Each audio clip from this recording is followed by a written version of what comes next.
שלום עליכם, אנחנו נמצאים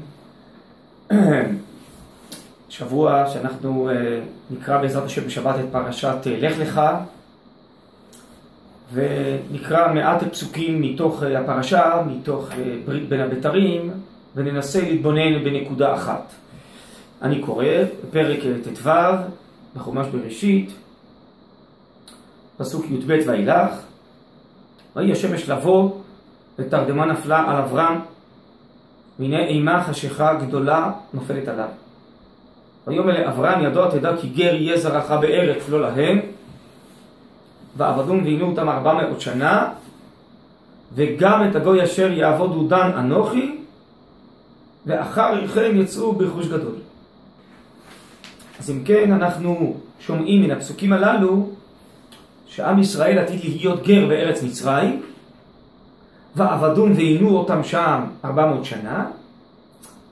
לאחר מכן הקדוש ברוך הוא גם את הגוי שעינה אותם, את המצריים, ייפרע מהם דן אנוכי, ואחר כן יצאו ברכוש גדול.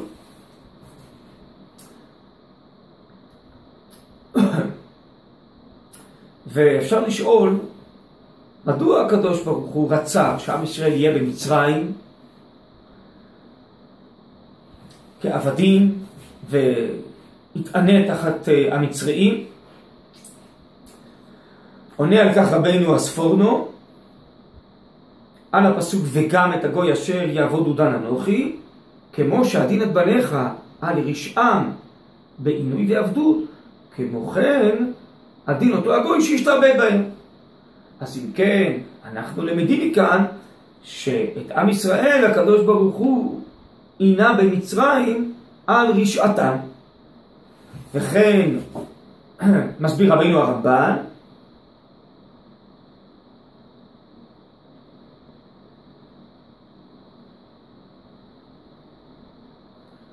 אני קורא, ועל דרך הפשט יאמר כאשר דנתי את בניך בגלות ועינוי על עוון, גם את הגוי אשר יעבודו דן הדין על החמאס אשר יעשו להם.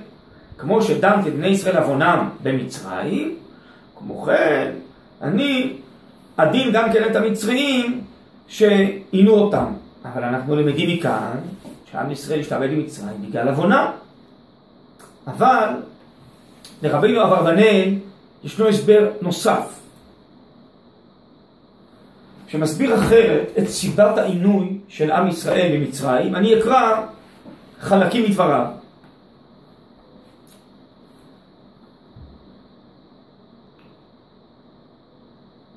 ואם נאמר שהיה גלות מצרים גזור מלפניו יתברך לא על צד העונש ובעבור חטא, אלא לתכלית אחר.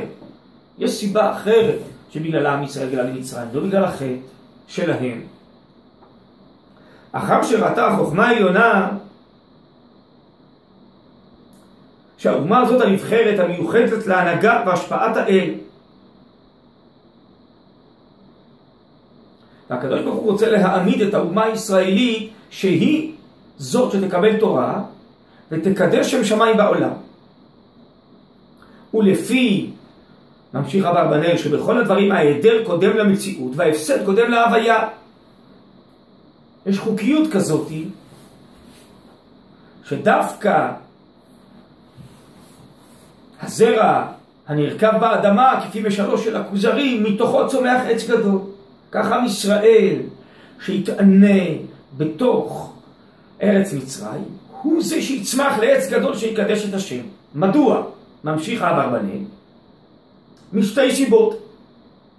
אם מצד ישראל כדי לצרפם כצרוף הכסף, כי הנה העם המעוטד לקיבול הדיבור האלוקי יצטרך בהכרח להסיר מתוכו כל טומאה ולכלוך ולזכך נפשו מכל דעה ואמונה נפסדת.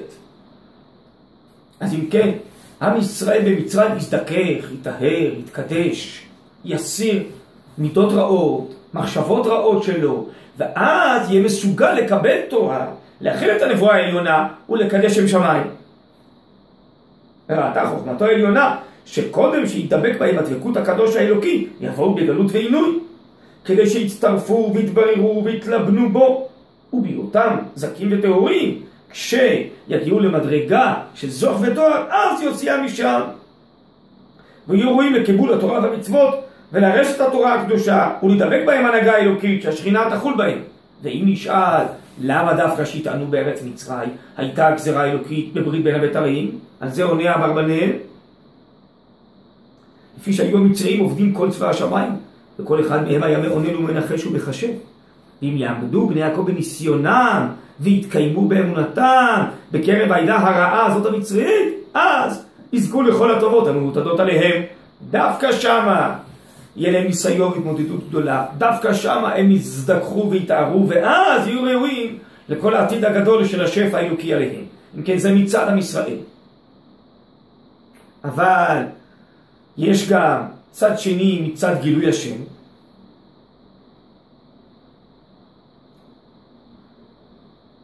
אומר אברבנאל, היו 3 כיתות מרכזיות. היו כאלה שהכחישו שיש מציאות אלוקית, היו שהאמינו שיש אלוקות אבל לא האמינו שיש לה השגחה, היו שאמרו שיש לה השגחה אבל אין לה יכולת להושיע את הצדיקים מהעוול ומהחמאס ולהתערב במציאות.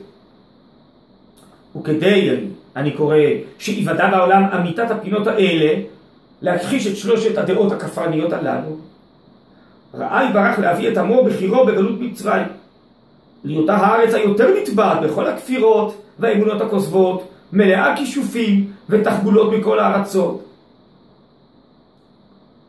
כדי שישתעבדו בהם המצרים ויענו, והקדוש ברוך הוא על ידי נביאו היה מטרה בהם שישלח את עמו, ואז ירבה בקרבה בית מופתיו ואותותיו, ובזה תתפרסם בעולם אמיתת מציאותו והשגחתו ויכולתו, כי אז יתברר שיש אלוה. הנה, והוא יודע ומשגיח על עמו ובניו, ויש לו יכולת לגאול אותם מהמצרים, ואז תתפרסם אמונתו והשגחתו ויכולתו בעולם, וידחו כל הדעות הכוזבות הללו. אז דווקא דרך מצרים, שהייתה מלאה דעות כוזבות, דווקא דרך שם גאולת ישראל תברר את אמיתת הופעת השם. והיה תכלית החסד האלוקי שבחר יתברך בעם הזה, כדי שיתעמתו באמצעותם הפינות האלוקיות הללו, הדעות האמיתיות הללו. ולפי זה הדרך הייתה גלות מצרים בגזרה בעת שם יתברך, ולא בדרך עונש, ולא על חטא שקדם. אם כן, זו דעה אחרת, הדעה הזאת של אברבנאל. אפשר לצרף לדבריו גם דברים שהרב קוק אומר על ההגדה של פסח. מדוע סדר ההגדה, כפי שאומרת המשנה והגמרא בפרק 10 של ערבי פסחים, מתחיל בגנות ומסיים בשבח.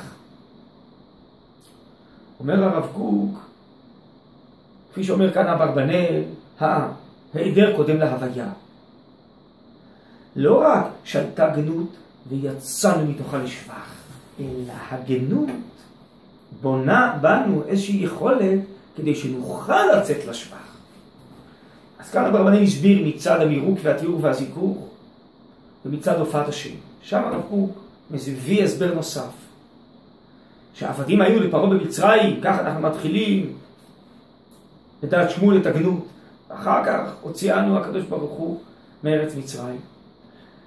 הגנות שהיינו עבדים והתרגלנו להשתעבד לאדוננו, להיכנע בענווה ולהתקלל ולעשות רצון אדוננו, עבדים לעבדים. אחרי שהתרגלנו לזה, בא הקדוש ברוך הוא והוציא אותנו מארץ מצרים, כדי שנהיה עבדי השם ונתקלל ברצוננו ברצון האלוקי ונגלה את אמיתתו ולא נהיה עבדים לעבדים.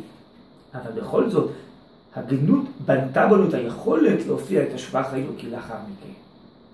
בעצם יש פה את אותה כוונה והסברה שגלות מצרים הייתה לא רק לעונש, אולי גם לעונש, אבל גם הייתה לה תכלית מכוונת, לא לתיקון העבר, שזה הבנת העונש, אלא הכנה לעתיד, כדי שנזכה להיות ממלכת כהנים וגוי קדוש, זכים, טהורים, מסוגלים להיות עבדי השם, כדי לגלות את כל השפע, הדת והאמת האלוקית בעולם.